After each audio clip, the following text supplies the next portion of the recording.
matututunan natin kung paano siya. Ano ba ang meron sa Microsoft Education program? So yan. So we have the Teacher Readiness Program. So on the Teacher's Readiness, we have been given the opportunity and privileges to meet our speakers from USP and as far as in Bataan, Limay Bataan. They are the ambassadors, Microsoft ambassadors of education. So I was able to meet them when we had a seminar way back in Tarlac. And Ms. Alma Perol was one of the guest speakers din po doon. Kaya napag-usapan po namin na may darating tayong inset na kailangan po natin ng ganito. Yung sinasabi natin, teaching with technology. So we're going to have all these updates, mga bago nating mga information regarding PowerPoint, yung Excel, and the new note na pwede natin pong gamitin sa ating pagtuturo, especially sa paggawa natin ng mga slides natin sa PowerPoint. Hindi lang naman ICT subjects na pwede magkaroon ng ganito. Pang RTMS din po siyempre. Diba? So, without further ado, I would like to introduce our first speaker, and he will be giving us the brief background of what is the Microsoft Ambassador Education all about for today. She is Ms. Chaser Charis Cachula from cum laude from BSIT graduate, Colegio de San Juan de Lecran, Bataan. Okay, Ms. Chaser Charis. Let's see her. good morning po. Kuha naman ako kanina talaga yung energizer natin. Pag tayo talaga mga taga-DepEd, ready sa pagsayaw, pagkanta, anytime ano. Yan.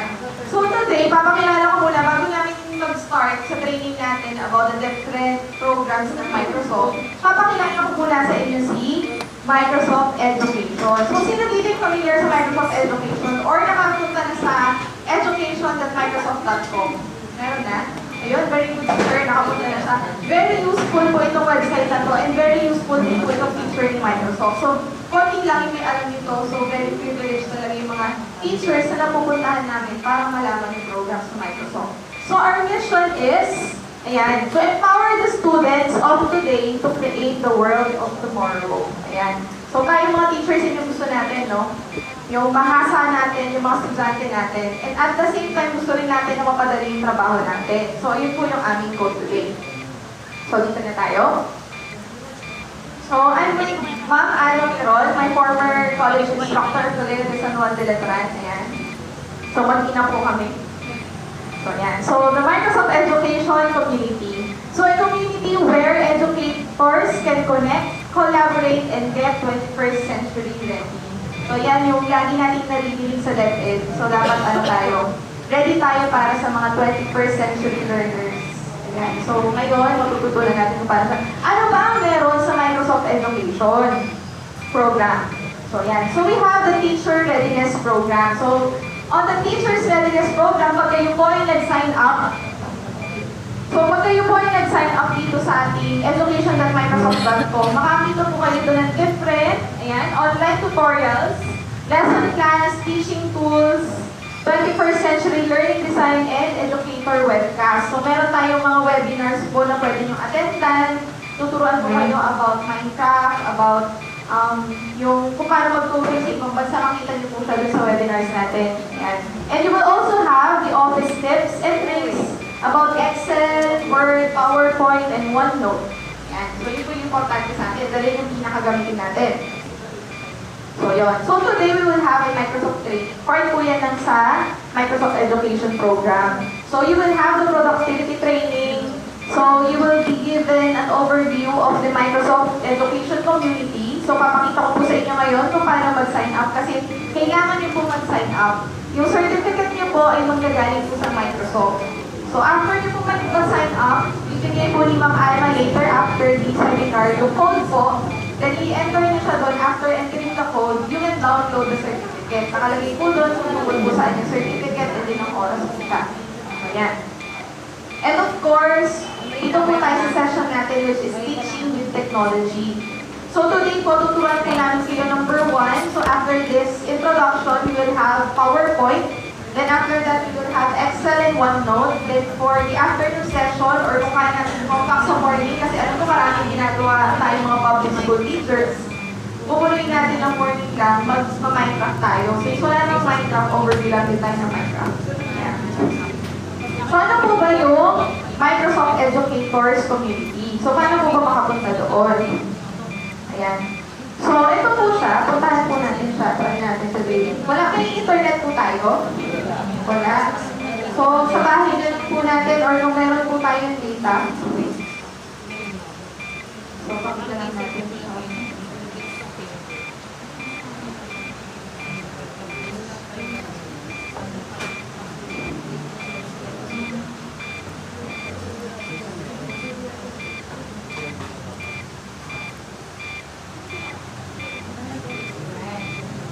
So, ito po yung website, education.microsoft.com. So, yun. So, pwede na po kayo mag-sign in. Kung meron po kayo, sino may Skype po dito? Kung meron po kayong Skype account or Outlook account, pwede na po kayo mag-sign in. Kung wala po, you have to create a new account. So, in my case, I'm using my Skype account. So, click lang po natin si sign in. Then, you can either sign in using your Microsoft account or Office 365. Alam niyo po ba na tayo, di ba, ng mga from DepEd, meron tayong mga DepEd account. Free po sa atin yung Office 365.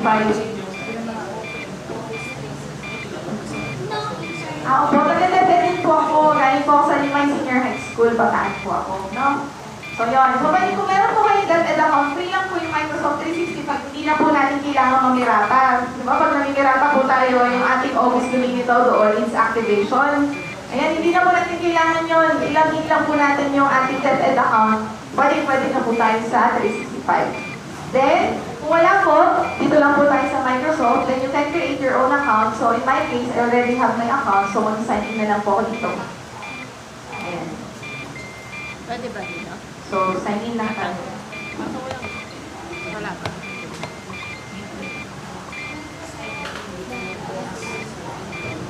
Ayan. So, pag naka-sign in na po, mapupunta po kayo dito sa deck nyo po. So, dito nyo po i-claim yung code later. So, after signing in, makikita nyo po dun yung smiley, then hello, then your name, then just click redeem code. Yan, redeem nyo po yung ibibigay na code ni Ma'am Alma later. So, redeem code, lalagay nyo po dun yung promotional code. Then, pag nakuha nyo na po yung promotional code, dito po ulit sa hello chat, then achievements. Punta po kayo sa achievements.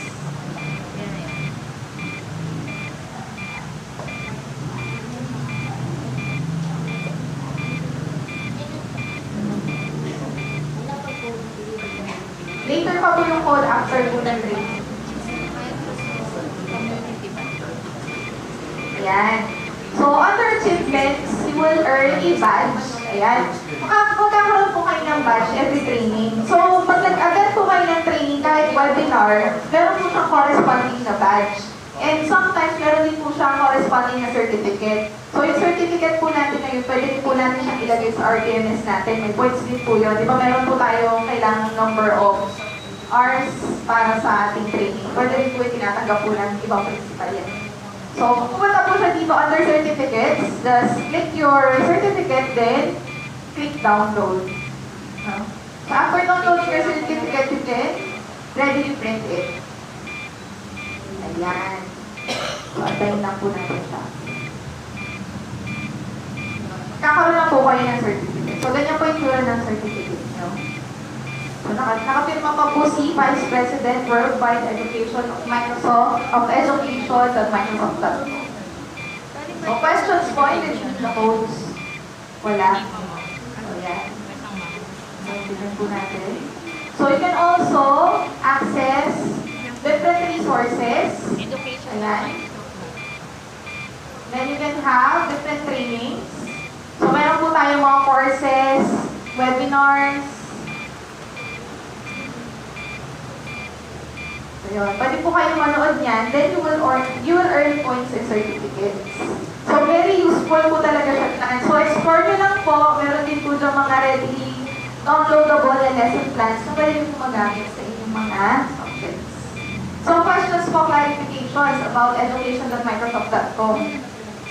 Ang goal po natin today ay makapag-register po kayong lahat. Kasi pag naka-register po kayong lahat, magkakaroon po kayo ng Microsoft Teams. Tama po ba, Ma'am Alma? Magkakaroon po kayo ng limited edition Microsoft Teams. Meron ka bang copy ng picture? So, yun. So, later papakita ko po yung picture. So, sana po mag-register po tayo. So, questions po, clarifications, wala na po. Tungkol sa pag-reading ng code, you can ask us mamaya kung hindi nyo siya marinig. Okay lang naman siya. Wala na po tanong?